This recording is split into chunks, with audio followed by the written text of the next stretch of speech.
In today's video, I'm just doing a quick refresh of this herb pot.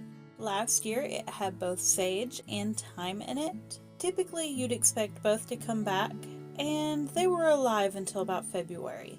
I'm not really sure what happened, but I'm pretty sure 90% of this pot died off.